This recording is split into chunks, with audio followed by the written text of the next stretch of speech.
En la autogestión se necesitan líderes y no jefes. Cómo en las organizaciones pues es de los pocos lugares que a los adultos los tratamos como niños, ¿no? Sí. Los dichos más famosos de Kamprad es que él dijo, bueno, solamente cuando las personas duermen no cometen errores. Desde el momento que se está reclutando a las personas, lo más importante justamente es eso, las personas. Uh-huh. ¿Qué valores tienen? La cifra de la cantidad de personas que realmente se sienten comprometidas con su trabajo en Francia no se llega a más del 6%. Uf. México está un poquito mejor, que estamos en el 27%. 27%, o sea que México no está tan mal. O sea, si hablamos de lo que realmente son las organizaciones exitosas, es justamente lo que es una parte del nombre del libro, ¿no? Son las organizaciones que se han animado a distribuir el poder. Hola, yo soy Rodrigo Padilla, bienvenidos a todos a Líderes Trascendentes y hoy estamos muy contentos porque tenemos a unos invitados internacionales desde Suecia y los voy a presentar para poder comenzar con nuestra entrevista el día de hoy. Ellos son el doctor y la doctora Alicia Medina y Rolf Medina. Alicia nació en Montevideo, Uruguay. Se mudó a Suecia en 1982, donde obtuvo su primera licenciatura y continuó con su maestría en matemáticas, en ingeniería en informática, por la Universidad de Gotemburgo, en Suecia, en el 91. Pasó los siguientes 20 años en corporaciones como Ericsson, AstraZeneca, Sony Mobile, IKEA y algunas otras empresas de consultoría. Después continuó con la licenciatura en Psicología Organizacional por la Universidad de Lund. Posteriormente completó su doctorado en Estrategia y Gestión en Schema, en Francia. Y después cofundó Future of Organizing Inc., junto con el doctor Rolf. Bueno, el doctor Rolf Medina es un doctor sueco en gestión, orador y polemista, frecuente sobre temas relacionados con el diseño y cultura organizacional, el liderazgo y la innovación, con formación en ingeniería, en informática, tras graduarse en el 89 en la Universidad de Halmstad de Suecia. Trabajó en diferentes áreas tecnológicas. Él ha sido consultor en temas de cultura organizacional por más de 22 años, en todo el mundo, en distintos países, con distintas organizaciones, tales como Sony Ericsson, GN Resound, IKEA, Sony Mobile y otras que no sé pronunciar, que seguramente están en sueco. Académico como profesor y líder en el mundo e investigador en la Facultad de Economía de la Universidad de Umeå de Suecia. Y ambos son coautores del libro Organizaciones Humanas, el camino hacia el poder distribuido. Y pues un gusto tenerlos por acá. Alicia, Rolf, los veo. Bienvenidos a Guadalajara. Gracias, Rodrigo. Gracias por la invitación que tenemos aquí. Encantados. Muchas gracias por estar por acá. Y bueno, pues como siempre nos interesa saber qué los llevó a este mundo, ¿no? De la cultura organizacional, de la autogestión, llevarlos a escribir este libro después de sus doctorados en toda esta investigación. Me encantaría que me platicaran un poquito pues, sus orígenes, cómo es que Alicia terminas en Suecia y que nos platiques un poquito qué te inspiró para entrar en este camino, ¿no? Vale. Pues bueno, como tú comentabas, nací en Montevideo, Uruguay. Tuve la suerte de haberme formado y haber ido a la escuela pública, que realmente soy la única dentro del contexto en que me movía, incluso dentro de mi familia, que bueno, por alguna razón, por ser la última de la familia, a mi padre se le ocurrió que la escuela pública era lo mejor. Ahí aprendí mucho a ver las cosas de otra forma. Luego, ¿cómo llegué a Suecia? Oye, platícame esta historia de que movilizaste a toda tu escuela. Pues vale. Creo que un poco que nací con eso, ¿no? Con esa inquietud de siempre querer mejorar o cambiar cuando algo no estaba bien, de sentir que algo no estaba bien alrededor. Y bueno, en esta escuela a la que yo iba, que bueno, el nombre de la escuela era la Escuela México. Muy bien. Sí, mira qué coincidencia, ¿no? Y en esta escuela estaban las clases de los niños más pequeños, de jardinera, primero, segundo y tercero, en una parte, un patio en el medio, y luego estaban los alumnos de cuarto, quinto y sexto. Nos consideraban los más pequeños y los más grandes. Y en el medio, donde estaba el patio de recreo, y donde estaba la biblioteca, que para mí era el lugar más bonito, más sagrado que existía en la escuela esta, porque me encantaba estar ahí. Siempre me gustaban los libros, me gustaba leer y me apasionaba pasar la pausa del recreo allí. Y bueno, cuando pasé a cuarto año y pasé a ser parte de los niños más grandes, dejamos de tener acceso a la biblioteca en el horario del recreo porque pertenecía a la parte del patio donde estaban los niños pequeños y los grandes no podíamos entrar. Y esto me pareció terrible, ¿no? Y bueno, no sé cómo, pero logré organizar, primero hablando con el director, y el director dijo, bueno, esto va a ser muy difícil, es mucho trabajo. ¿No? Busqué en qué salón podría ser, en qué sitio podría ser, hablando con los padres, organizar a los padres, y la biblioteca se movió para poder Wow. tener la biblioteca, ¿no? Y en ese momento yo tenía 10 años. Wow. Y pienso que, bueno, que nací con eso, con esas ganas de mejorar. Cuando algo no funciona, no solamente quedarme con esto de quejarme, ¿no? Qué pena que no funciona, sino tratar de buscar la solución y hacerlo. Qué gran enseñanza, ¿no? A veces creemos que para innovar, para cambiar cosas, necesitamos cierta edad, cierto nivel de madurez, de conocimientos, cuando realmente si hay un tema por mejorar, pues no importa la edad, ¿no? El chiste es movilizar a la gente. Padrísimo. Y bueno, en Uruguay, al igual que otros países de América Latina, tuvimos un periodo de diferentes dictaduras militares. Y bueno, pasé parte de mi vida, lo que fue mi niñez, en la dictadura militar. Y mientras fui pequeña no pasó nada. Mi familia fue muy perseguida. Al ser más grande, llegó el momento que también me tocó irme. Primero viví en Brasil y luego, bajo la protección de las Naciones Unidas, llegué a Suecia. Así fue como llegué. Ok.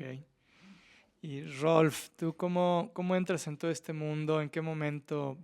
Tú empezaste como ingeniero, ¿no? Nací en Suecia con escuelas públicas, no hay nada, no privadas en mi época.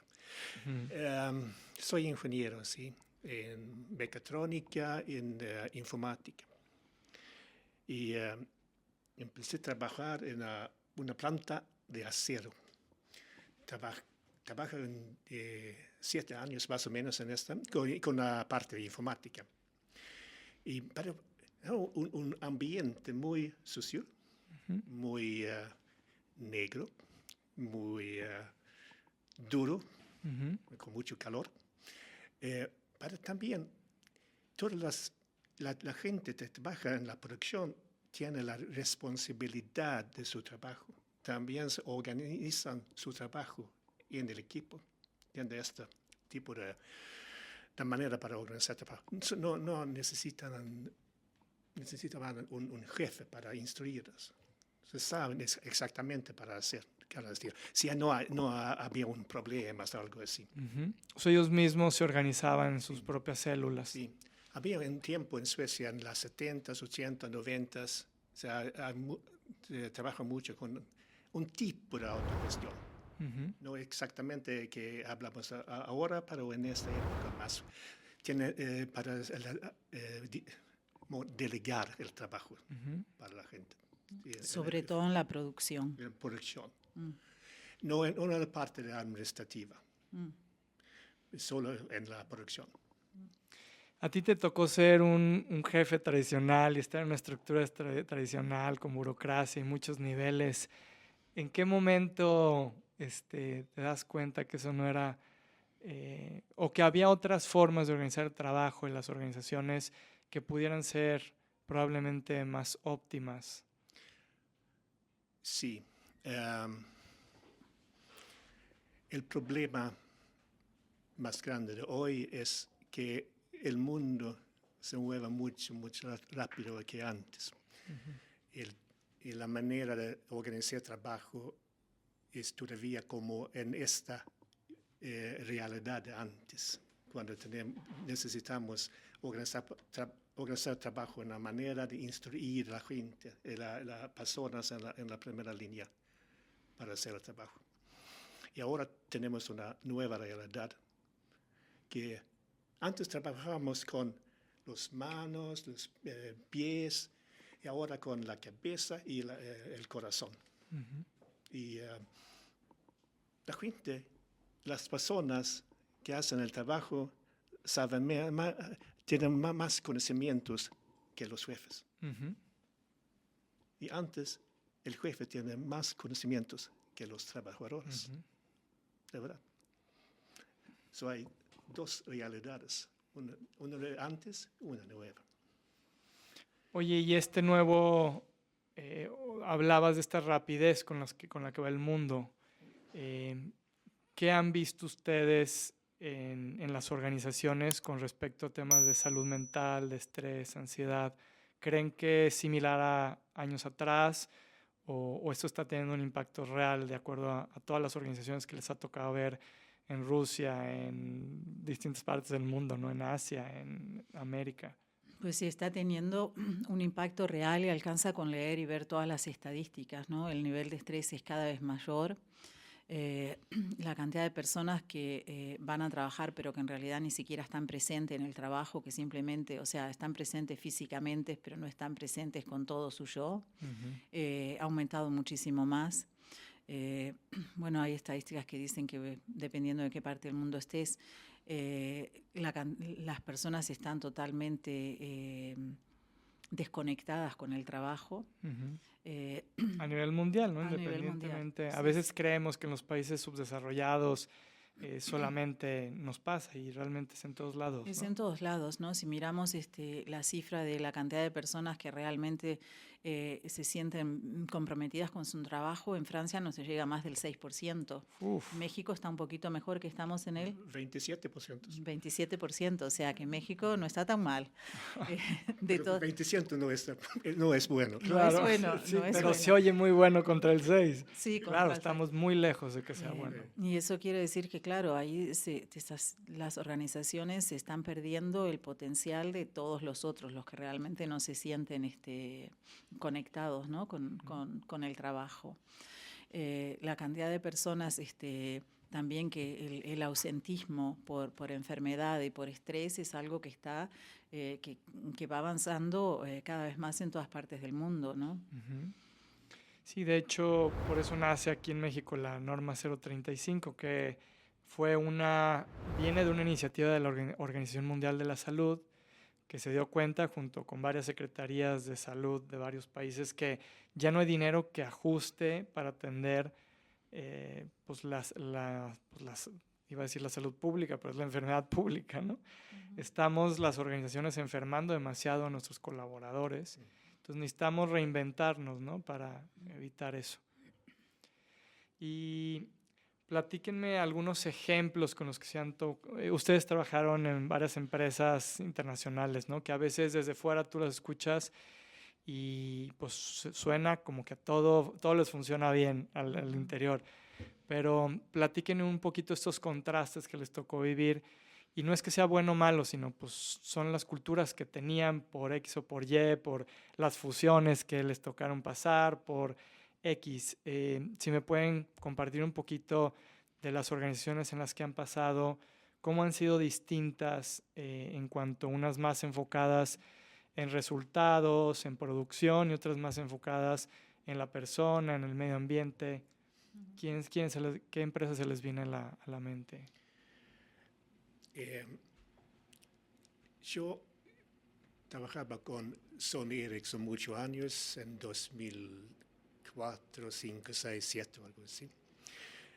Y Sony Ericsson fue muy enfocado en el resultado.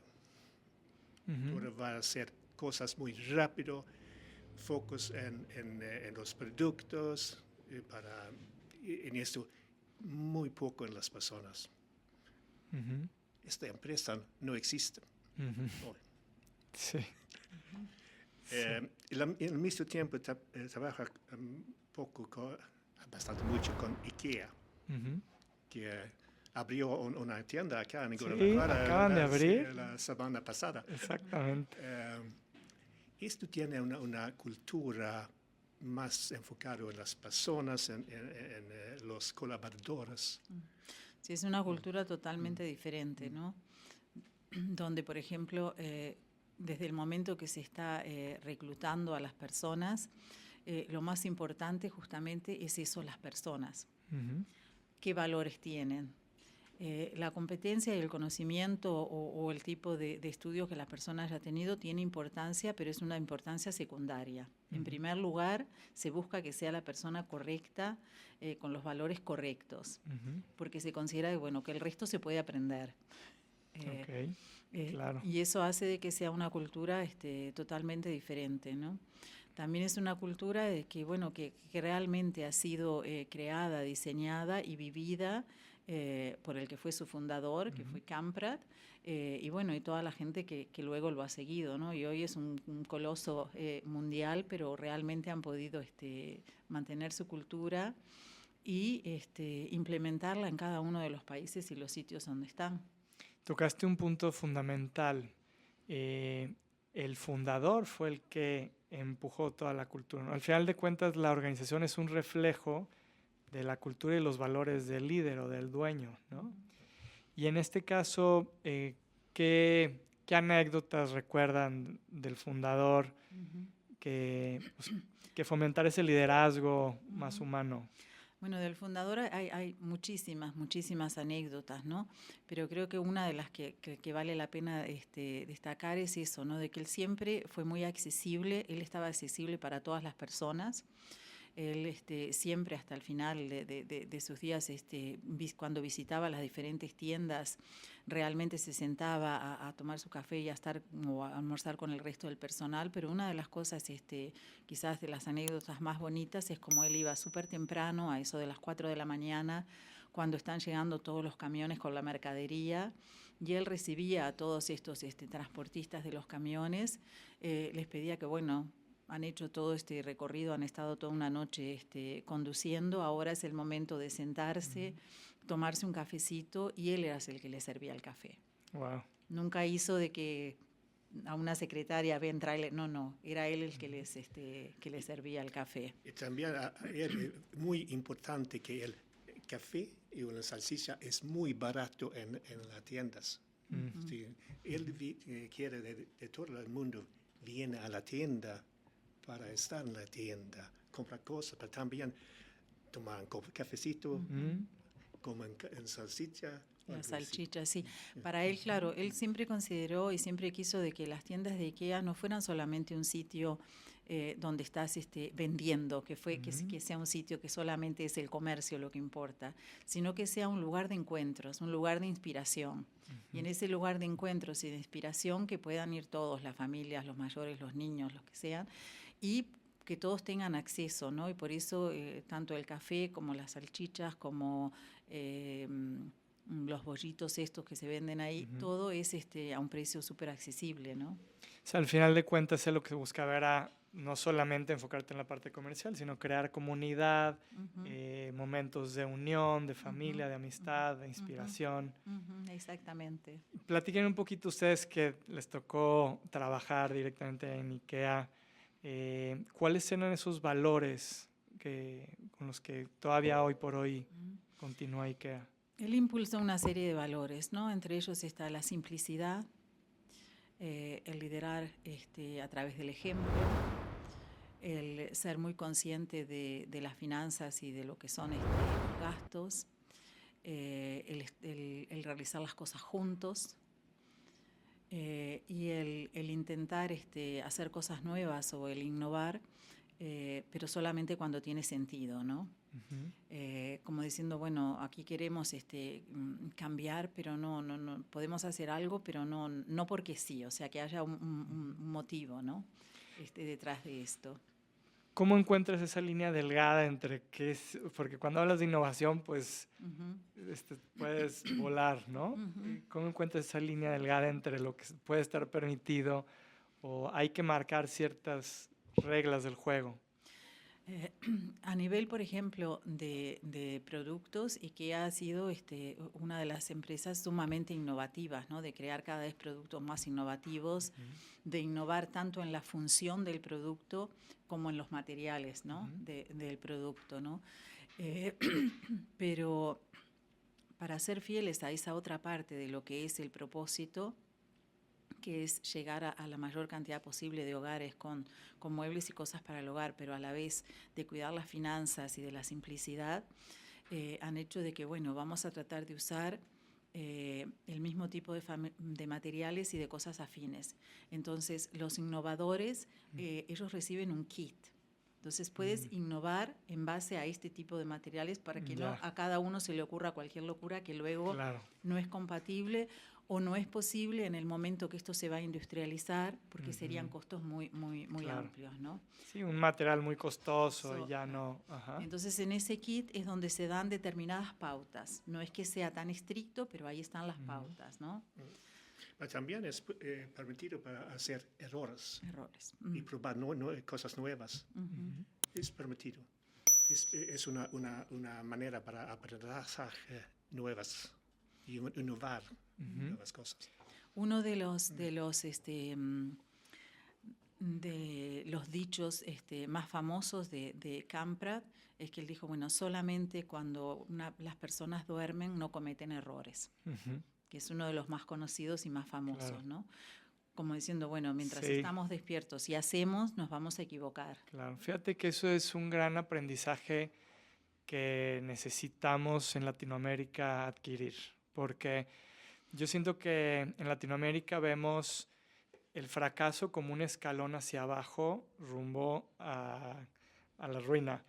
Y siento que esta filosofía, al contrario, es una escalera hacia arriba, donde cada fracaso, cada error es un escalón hacia arriba, hacia el éxito. Y tristemente, muchas empresas en Latinoamérica tenemos muy marcado la cultura de castigar el error. Entonces nadie quiere innovar, nadie se quiere, ¿no? Aventar al ruedo, porque si te equivocas, pues a veces hasta te lo descuentan, ¿no? Sí. De tu sueldo. Entonces, creo que eso es un gran aprendizaje que necesitamos fomentar en las organizaciones, de, como tú dices, ¿no? Dar cierto margen, pero si no, pues seguimos con esta idea de tener que decirle a la gente qué hacer. Y me gustaría que nos platicaran esta parte de pues cómo en las organizaciones pues es de los pocos lugares que a los adultos los tratamos como niños, ¿no? Sí. ¿Qué aprendieron en ese respecto? Estamos adultos y 16 horas por día y niño 8 horas por día en una organización tradicional. Porque siempre vamos a preguntar a mi jefe, ¿qué voy a hacer ahora? Pero somos adultos y necesitamos hablar en la manera de los adultos. Sí, tener una comunicación de adulto a adulto y no una comunicación como de un adulto hacia un niño, ¿no? Y una anécdota que puedo tener que ilustre un poquito eso es estando trabajando en Sony Ericsson. Los que estaban trabajando como líderes de proyectos o gerentes de proyectos, manejar un proyecto en Sony Ericsson era manejar el proyecto de todo un nuevo modelo de teléfono, ¿no? Donde podrías tener 400, 500 personas o hasta más. Manejando una enorme cantidad de dinero de presupuestos, imagínate, ¿no? Haciendo negociaciones para lo que son los componentes, para todo eso. Entonces, en ese momento, para poder hacer esas cosas, es como que, bueno, el rol le permitía poder hacer eso. Pero si para festejar, por ejemplo, que hemos logrado algo y quiero comprar una torta para el equipo que ha hecho esto, no, para eso se necesita que el jefe le esté autorizando, ¿me entiendes? Entonces, claro, eso es... Fue y compró $18 millones en componentes, claro, y no hubo problema. Por $2. Hacer un viaje y una poca distancia se necesita también autorización de un jefe. Ujú. Sí. ¿Y de quién creen que es el problema de que seamos niños en las organizaciones? ¿De los jefes o de los mismos colaboradores que a veces no quieren tomar responsabilidades y es más fácil decir, no, jefe, usted dígame porque si algo sale mal es su culpa? Pues yo creo de que es una cosa que es de ambas partes, ¿no? Primero es que ¿por qué los jefes son así? Bueno, porque venimos formados de este paradigma antiguo en donde ser jefe antes, por diferentes razones, significaba siempre estar dando instrucciones, controlando, siguiendo el trabajo, y todo esto viene desde el tiempo de la industrialización, donde las personas que llegaban a la industria necesitaban ese tipo de instrucciones porque no tenían el conocimiento, si eran sitios peligrosos y un montón de cosas más. Y como que eso se implantó, como que ser jefe o la forma de gestionar significa eso. Y creo que la sociedad entera prepara a las personas a esto, a seguir órdenes, a acatar órdenes. Entonces los colaboradores también llegan programados a que alguien me dé órdenes. Y los que son jefes están programados para dar órdenes. Soy jefe y yo voy a hacer órdenes a mis trabajadores, mis empleados. Son mis empleados. Ese, claro, en el paradigma antiguo se consideraba así, de esa forma, ¿no? En vez de somos un equipo. Sí. ¿No? ¿Cómo ha logrado IKEA sistematizar esta cultura? ¿Qué herramientas o en qué han puesto énfasis para lograr que esto permee en todos los países como lo han logrado? IKEA, ellos están muy conscientes de que una cultura no es algo que pasa porque pasa, ¿no? Una cultura hay que trabajarla y trabajarla permanentemente, y hay que cuidarla y hay que mantenerla. Por eso existen programas desde el onboarding, cuando las personas recién entran a IKEA, ¿no? La importancia de los valores, la importancia de cómo comportarse, pero luego permanentemente existen programas de seguir preparándose y de todo el tiempo estar teniendo estos valores y esa cultura en forma viva, ¿no? Y eso se aplica a todos los países. Por eso en IKEA, independientemente si estás en la China, si estás en España o estás en Suecia, la cultura es la misma, ¿no? Con la cultura dentro de la organización, con determinadas diferencias de cómo se hacen determinadas cosas, porque son las diferencias del mercado o las diferencias culturales, ¿no? Y hace ratito mencionabas algo que para mí es el corazón de la cultura, que está en el fundador, que es el propósito. Recuérdanos el propósito de IKEA, ya lo mencionaste, pero cómo ese propósito ha marcado ciertos comportamientos y decisiones de negocio en IKEA que les ha permitido continuar o hacia ese mismo. El propósito, que ha sido así desde el principio, desde que él lo fundó, fue de que hacer llegar a la mayor cantidad de gente posible, de hogares posibles, muebles y accesorios para el hogar, ¿no? Porque era muy costoso en ese Claro, momento. era ¿no? muy costoso. Y él lo había aprendido porque él, antes de fundar IKEA, había sido un vendedor ambulante, de estos que van de casa en casa, primero vendiendo esto que aquí le dicen plumas y relojes. Entonces había visto, ¿no?, con sus propios ojos, llegar a todas estas casas donde prácticamente no había muebles, ¿no? Porque los muebles eran algo, Muy antiguos. o muebles muy antiguos, Wow. o nada de confort. Y a la vez viendo todos estos bosques que hay aquí alrededor, ¿no? Todos los muebles que se podrían hacer. Entonces, el propósito fue ese. Desde un principio, voy a hacer muebles para que la mayor cantidad posible de personas puedan tener acceso a estos muebles. Y eso parece un propósito como medio difuso, pero si lo digieres, eso significa que, bueno, tengo que hacer muebles primero, tengo que cuidar el costo para que puedan ser accesibles, pero a la vez tienen que ser funcionales, porque realmente les quiero llevar confort a las personas, y también tienen que tener una buena calidad, porque no sirve de nada que sean muy baratos o accesibles si se le rompen a los 3 días. Entonces eso marca el cómo los muebles se van a hacer, pero marca todo el sistema de negocios, ¿no? Y propósito a los valores. Hay una conexión entre el propósito y los valores. ¿Cómo conecta el propósito con los valores? El costo, Simplicidad. y funcionable y para tener un largo plazo. Y los valores, por ejemplo, los valores de juntos, es decir, bueno, en esto estamos todos juntos. Desde los que están diseñando, a los que están haciendo las compras del material, a los que están industrializando, a los que están a la venta y encuentran al público. O sea, en esto estamos todos juntos. Entonces todos se enfocaban en disminuir costos, en que fuera funcional, en que fuera duradero, ¿no? Independientemente de tu área, lo tenían muy claro, ¿no?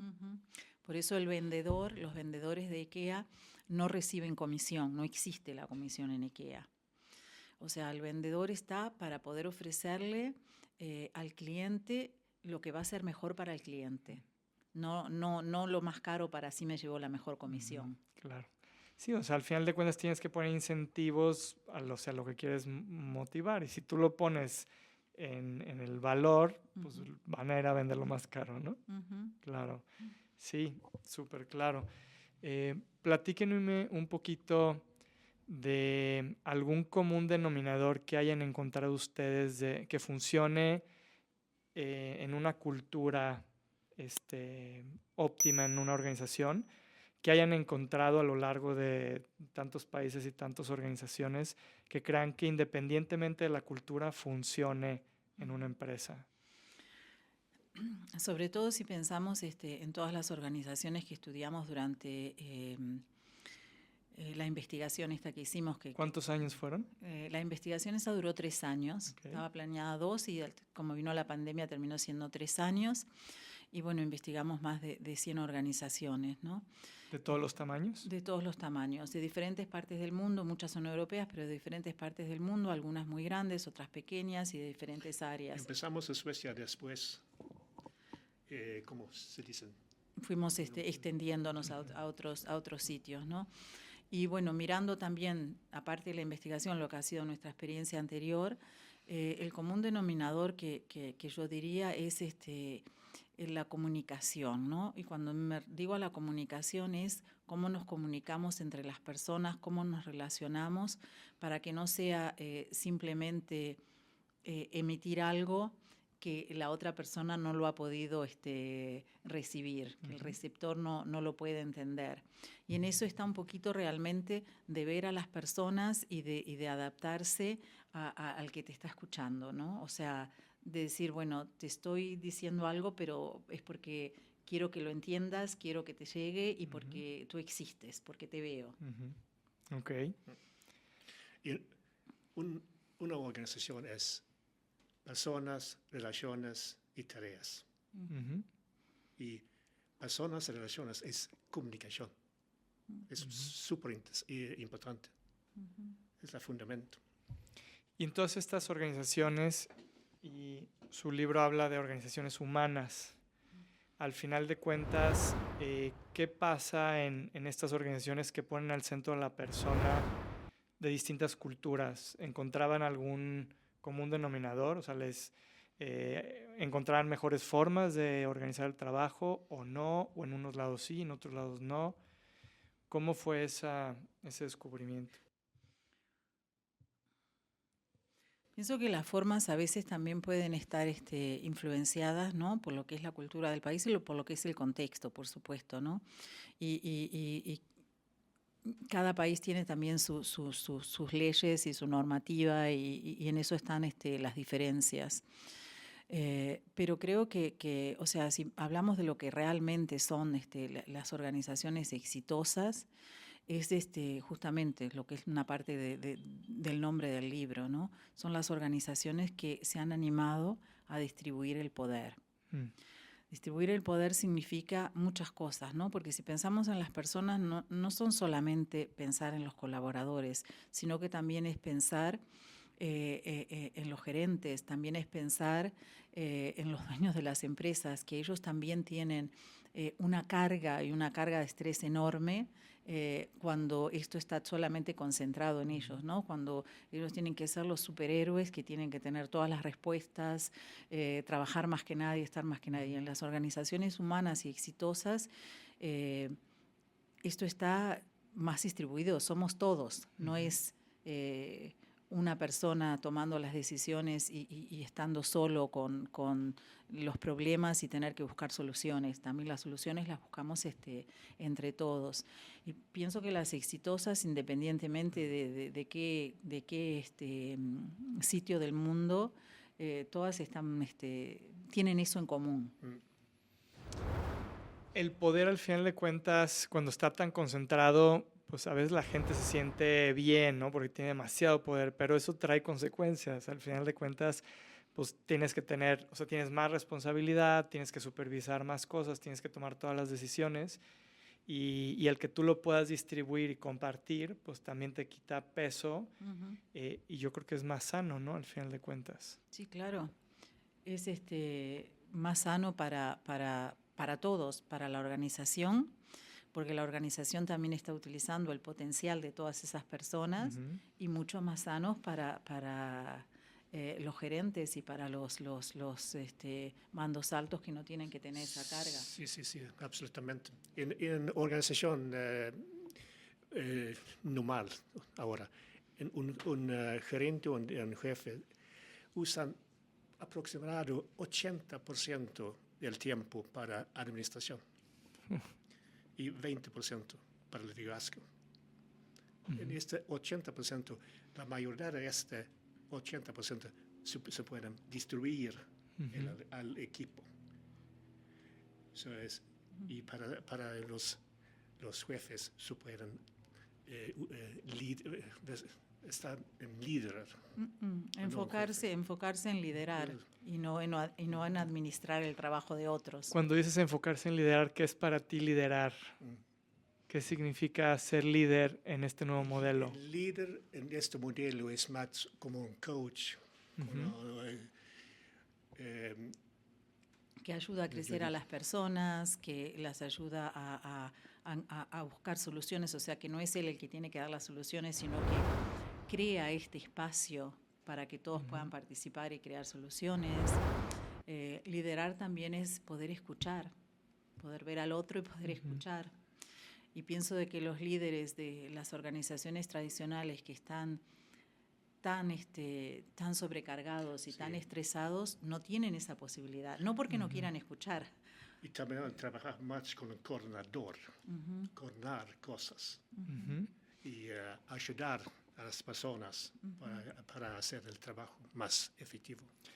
¿Cómo romper este paradigma donde muchos líderes, principalmente los que han hecho su camino desde abajo, que van creciendo, y me topo, creo que nos topamos en Latinoamérica con mandos medios que a lo mejor no tienen toda la formación socioemocional requerida para ese puesto, pero que lograron ganarse esa posición.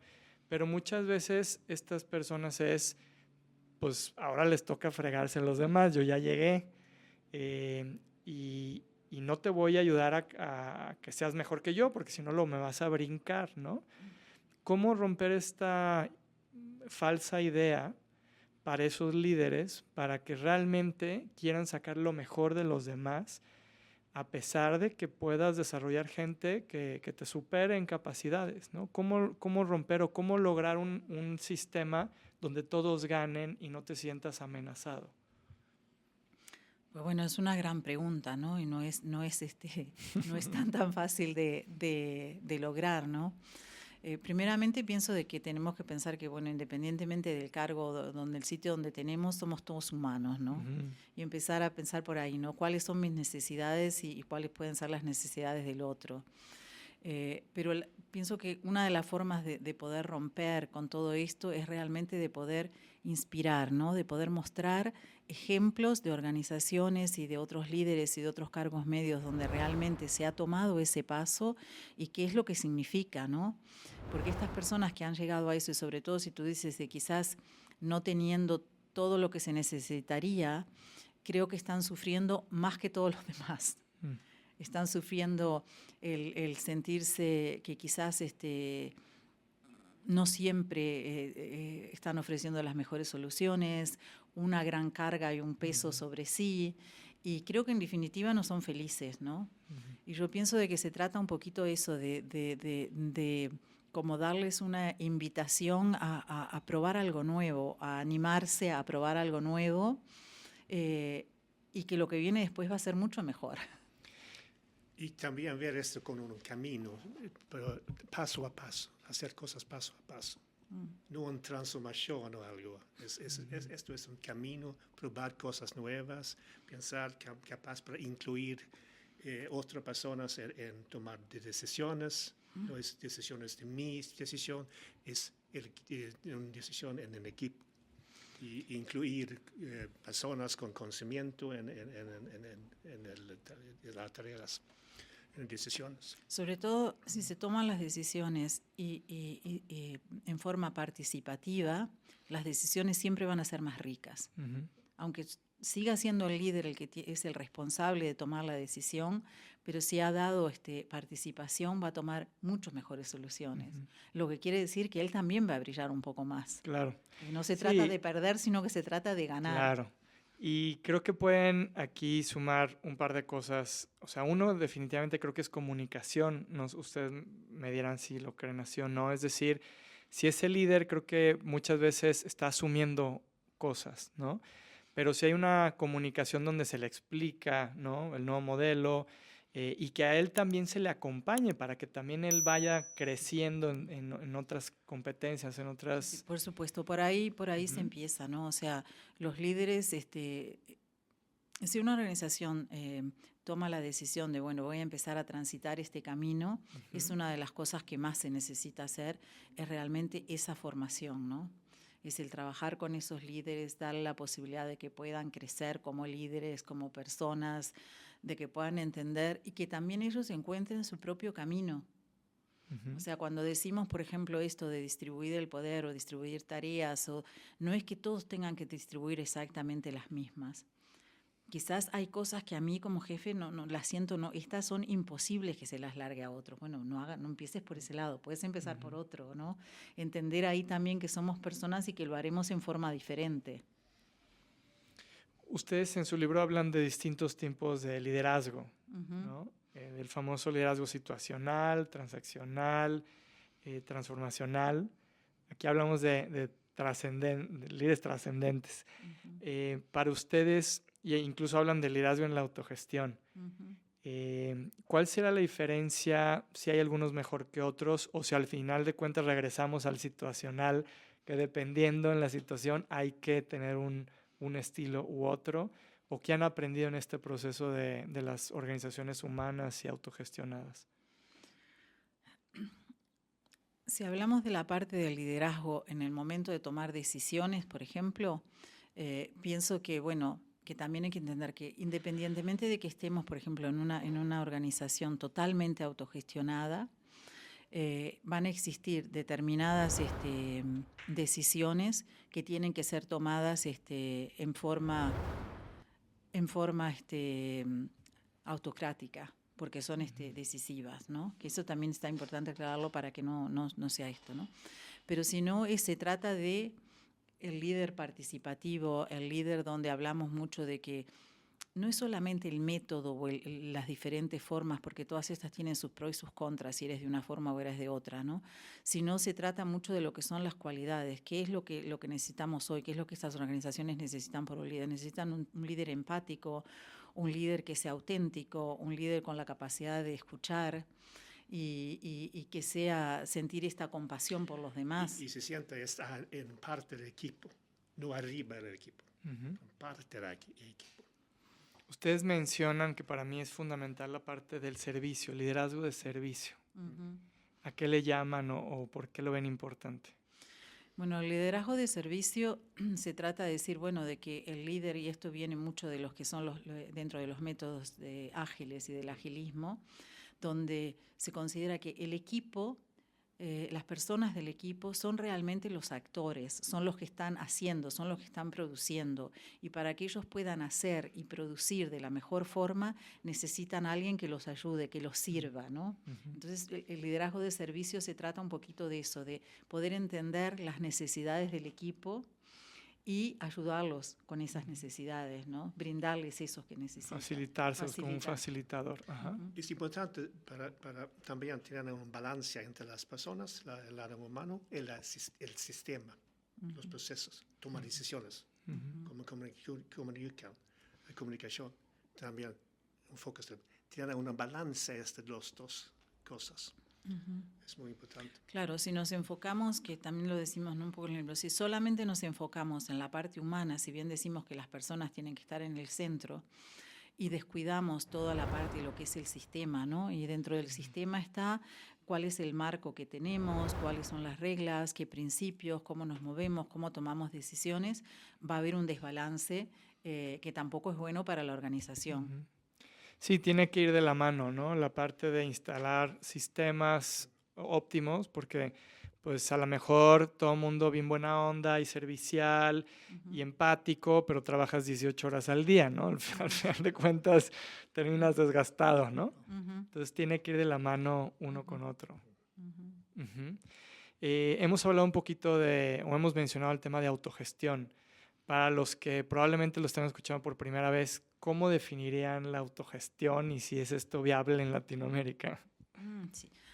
Primeramente, pensamos de que es viable en todas partes, ¿no? Eso fue lo que nos llevó a empezar la investigación esta que duró 3 años, era buscar un tipo de modelos o un tipo de ejemplos que puedan ser aplicables en todas partes del mundo. O sea, que en Latinoamérica absolutamente. Y la autogestión es justamente eso, ¿no? De que las decisiones, por ejemplo, operativas las pueda tomar las personas de la primera línea, de que no tenga que existir un jefe que esté organizando el trabajo del otro, sino de que las personas puedan autogestionar su trabajo, qué es lo que hago primero, qué es lo que hago después, siempre dentro de un determinado marco, ¿no? O sea, acá no estamos hablando de una cosa que sea una anarquía total, ¿no? Sino dentro de reglas, de normas, de principios que tenemos, que sea esto. La otra es de que todas las personas tengan una voz, que no es lo mismo que decir todas las personas deciden, ¿no?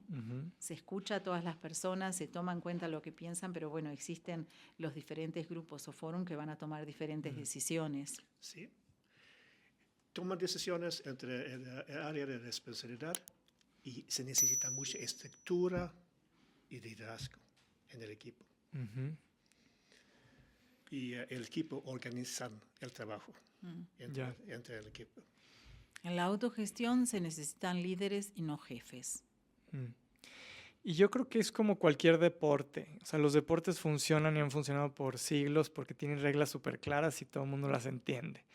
Yo creo que es lo mismo con la autogestión. Me platicaban unos empresarios que quisieron lanzar la autogestión en su empresa y de repente cuando llegaron con un equipo les decían, no, pero yo no te tengo que decir nada a ti, ya soy autogestionado, ¿no? Ya nosotros operamos solos y ya nos pusimos nuestro nuevo sueldo y no, espérate, ¿no? Tiene que haber un marco, reglas. Muy bien. Se nos está acabando el tiempo y me gustaría, siempre cerramos con un par de preguntas. La primera es, ¿cuál serían algunos tips, algunas recomendaciones generales que les puedan dar a los empresarios de todo lo que ustedes han aprendido, ¿no? ¿Cuáles serían así como esos tips? El primero es que, bueno, hay muchos ejemplos en el mundo y tratar de usarlos para recibir inspiración, ¿no? Que acá no se trata de copiar. Cada uno tiene que encontrar su propio camino. Todas las organizaciones son diferentes. Es imposible copiar para inspirar. La otra cosa es no empezar por todo, sino que es pequeños pasos. Paso a paso. Y cada uno empezará por lo que necesita su organización o por donde siente que, bueno, aquí es donde tengo mi mayor interés o mi mayor necesidad y empezar por ahí. Otro consejo, otra cosa así es de no ser, de no dejarse influenciar por las corrientes que son muy fundamentalistas, que hablan el todo o el nada. O sea, tener muy claro el por qué quiero transitar este camino, cuál es mi principio, cuál es mi propósito, qué conexión tengo y por qué lo quiero hacer. No es por seguir un modelo. Vivir es un camino, no es una transformación, es un camino y también necesita mantener este camino. Porque vamos a hacer errores acá también. Por favor, necesito un jefe con autoridad. No, es continuar con el camino. Y educar y reeducar, o sea, no se trata de, por ejemplo, hacer un curso que hablábamos antes, ¿no? Que es lo que hace IKEA. No es que se hizo una vez un curso de formación y decimos esto vale para siempre, sino que hay que seguir, hay que repetirlo, hay que ayudar y acompañar a las personas en ese... Y si entran nuevas personas en la organización, es muy importante para ayudar a ellos para entrar en la organización y entender la cultura, cómo funciona. Sí, el famoso onboarding, ¿no? Para que se sumen a la cultura. Buenísimo. ¿Y algún otro libro, además del de ustedes, de organizaciones humanas, o serie, o película, que nos quieran recomendar, que inspire? Yo pienso que el libro que ha inspirado a tanta gente, ¿no? Que incluso también nos inspiró a nosotros y nos marcó el camino, es el de Frédéric Laloux, que es el reinventar las organizaciones, es uno de esos libros. El otro, como hemos dicho que lo más importante es la comunicación, es la comunicación no violenta. Non-violent communication. También el Many Voices, One Song, la parte cómo implementar sociocracia. Teatral, es un muy libro bien. bueno. Muchísimas gracias. Y la última pregunta ya para cerrar. Siempre hacemos la pregunta de que si hoy colgáramos los tenis, nos tocara ya, ahora sí que trascender este mundo, pero nos dieran la oportunidad de regresar 5 minutos a dar un consejo, ya lo que ustedes quieran decir, un consejo general, ¿cuál sería? Yo diría que hay que animarse, que el mundo es de los que tienen la capacidad de intentar, de probar. Sí. A mí es importante para creer en las personas. Es posible para hacer cosas. Hay luz, hay movimiento en el mundo. Tenemos muchísimos problemas en el mundo ahora, pero también hay movimiento para hacer las organizaciones mejores y más humanas. Porque estamos en un paradigma, el shift de paradigma ahora. Un cambio de paradigma. Cambio de paradigma. Entonces, creen las personas y animales. Muchísimas gracias, Alicia, Rolf. Ha sido un placer tenerlos por acá. Bienvenidos a México. Y gracias a todos por escucharnos. Esto fue Líderes Trascendentes. Nos escuchamos a la próxima.